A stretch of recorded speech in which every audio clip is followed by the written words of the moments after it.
Je crois qu'on ne va jamais arrêter ce qu'on appelait déjà avant la guerre de 14 les interventions d'humanité, ces espèces de gestes. Mais je pense qu'il faut les encadrer. Et c'est ce que j'ai expliqué dans ce livre. Il faut donner 3 conditions. Première condition, bon, vous voulez virer un moustachu qui s'appelle Saddam Hussein, Bachar al-Assad, qui vous voulez Kadhafi, etc. Vous le remplacez par qui? Voilà, c'est ça, bravo. Vous le remplacez par qui? Ça, c'est le premier critère. Est-ce que vous avez une équipe de remplacement? Pas les espèces de Mickey que nous avait montré notre ami Bernard-Henri Lévy, l'hôtel Raphaël, qu'il avait ramené à Sarkozy sur la Libye, qui ont été bien sûr incapables de gouverner la Libye. Ils ont montré d'ailleurs leur incapacité à gouverner la Libye. Donc, est-ce que vous avez une équipe de remplacement?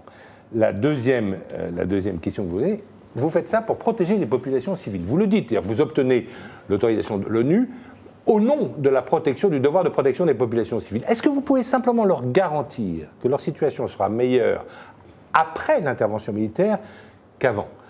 Il se trouve que je suis retourné plusieurs fois en Libye après l'intervention occidentale et je suis retourné plusieurs fois en Irak après l'intervention occidentale. Je n'ai pas trouvé une seule famille de Benghazi ou de Tripoli ou de Bagdad qui ne regretta pas le régime ancien. Ils me disaient, même oui, les chiites, certes. Même les chiites. Oui, et je parle bien des chiites parce que la dictature politique, les gens n'aiment pas ça.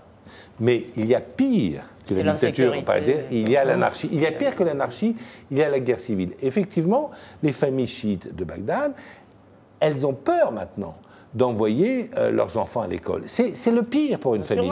Et c'est pour ça... Je ne parle pas des familles chiites du Sud, c'est un peu différent. J'ai parlé de Bagdad, et là, c'est tout à fait sûr. On rappellera que vous avez couvert pour Le Figaro tous ces conflits